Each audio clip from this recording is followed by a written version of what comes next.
একটা কথা হয়েছিল, ওই টাকাটা আয়েশা বলেছে মানে এইখানে টাকাটা দিবি, ঠিক আছে। এবার মাধুরী দাস কিন্তু বলেছে দিয়ে দেবো, কিন্তু মাধুরী দাস তো কী করছে মানে রোজই আজ দেবো কাল দেবো পরশু দেবো করে বলে কিন্তু প্রত্যেক দিনে মানে ঘোরাচ্ছে আমাকে।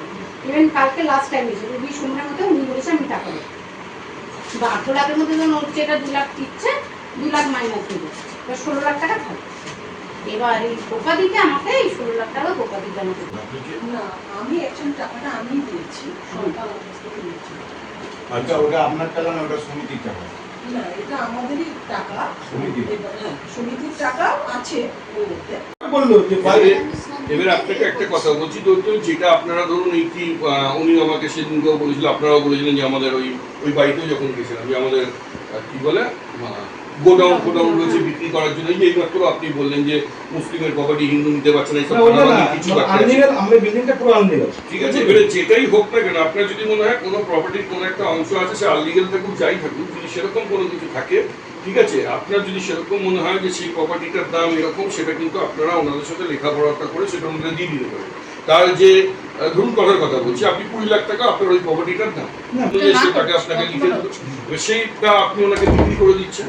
এবার তার যে এক্সট্রা মানিটা আপনার ওটাকে মাইনাস করে যে এক্সট্রা মানিটা সেটা ওনারা আপনাকে পে করে দেবেন, তাহলে তো আপনাদের কোনো ঝামেলাই থাকছে না। চিন্তা করুন যে এই প্রপার্টিটার দাম কি। এখন ধরুন আমি যদি বলি আমার প্রপার্টির দাম 1 কোটি টাকা, এটা তো হওয়া সম্ভব না, আপনাকে মার্কেট থেকেই জানতে হবে, ঠিক আছে, বা ওখানকার আশেপাশে মানুষের থেকেই জানতে হবে কি আছে না আছে, ঠিক আছে। আপনি 40 বলছেন, পরের কথা দেখা গেল না 30, কথা ঠিক আছে, বা আপনি 40 বলছেন না, সেটা 40 না 50 হতে পারে, কথা এটা যেটা হবে সেটা ওটাকে মাইনাস দিয়ে ভাববে কি যেটা আছে সেটা আপনাদেরকে দিয়ে দিলে হয়ে যাবে। তাহলে সেটাও কিন্তু আপনারা কিন্তু নিজেরা কিন্তু সেটার মধ্যে কিন্তু লেখাপড়া করে এবার আপনি আপনার মতো করে বিক্রি করে সেটা দিয়ে দিতে পারেন। 40 হতে পারে, আপনাদের ব্যালেন্স কেটে বাকি ব্যালেন্সটা আমাকে দিয়ে দিতে হবে।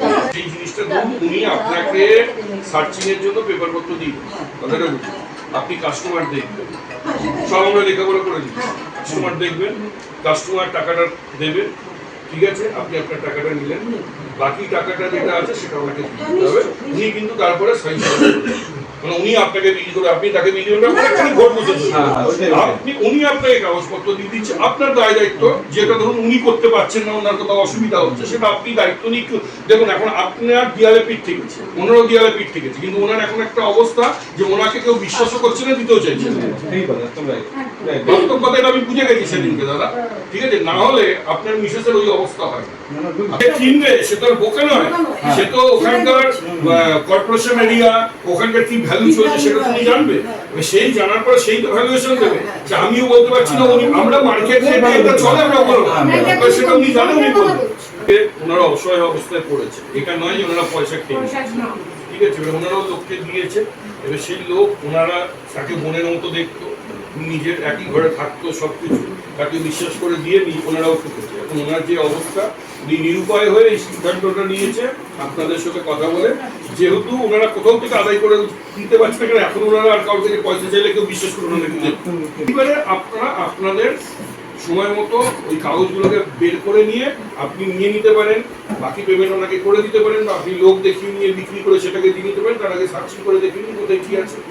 উনি তো বলেছে যে 40 হলেও তো ধরুন রেট রইল 40, কেউ তো 40-এ নেবে না, তো 1-2 লাখ টাকা বা 2 লাখ টাকা কম বেশি কিছু হবে, সেটা সবার মধ্যে কথা বলে নেবেন এবং মিলেমিশে ব্যাপারটাকে করে নিন, তাহলে আপনাদের সমস্যা, আপনিও সমস্যা মুক্ত, উনিও মুক্ত, উনিও মুক্ত। তারপর লাইন ফেন সব করা আছে, বুঝলেন কি আছে, জলের লাইন তো করা আছে, কেজি ক্লাব কিছু করতে চাইবে, ক্লাব কিছু চলতো ওখানে ভাড়া 10,000 টাকা ভাড়া দিতাম, আর ভালো চলতো মানে ফ্রি অনলাইন করতো। তো পাড়ায় এত বাইক ঢুকতে বলে পাড়ার লোক অনেক বন্ধ করে দিল, এখন তো সামনে পয়সাটা ভেঙে দিচ্ছে, এখন ওই দিক দিয়ে আমার যাওয়া আসা হয়ে যাচ্ছে।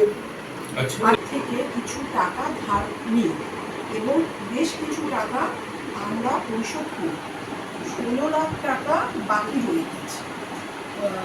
বহু প্রচেষ্টার পরেও আমি ওনাদের ফেরত দিতে পারছিলাম না, তাই আমি আয়েশা বিবি ও আমার স্বামী ফিরোজ খান আমরা দুজনে মিলে সিদ্ধান্ত নিই আমাদের একটা প্রপার্টি আছে সেটা বিক্রি করে পরিশোধ করব।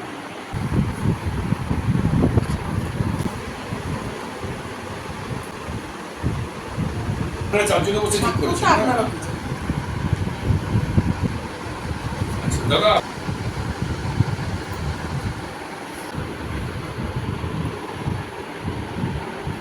কমপ্লেন করেছিল, সম্পাদি কমপ্লেন করেছিলেন আয়শা রাবির নামে, তা সেটা আমরা বসিয়ে থেকে মিটিয়ে দিয়েছি, ঠিক আছে, ওনাদের লেনদেনটা। কিন্তু তার মধ্যে আপনার একটা হিসাব রয়েছে 2 লাখ টাকা, সেটাও আমার কাছে রয়েছে এবং সেটা ওই কমপ্লেনে কিন্তু রেজিস্টার।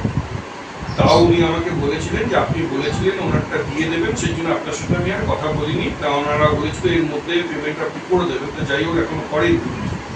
সেটা আমাকে বললো যে আপনি বলেছেন কালকে ওনাদের পেমেন্টটা করে দেবেন। কোনো মানুষ কোনো পরিস্থিতিতে চাপে পড়ে কোনো একটা স্টেপ নিই, ঠিক আছে। আমরা সবসময় চাই যে মানুষ যেন সুস্থ থাকে, ভালো থাকে,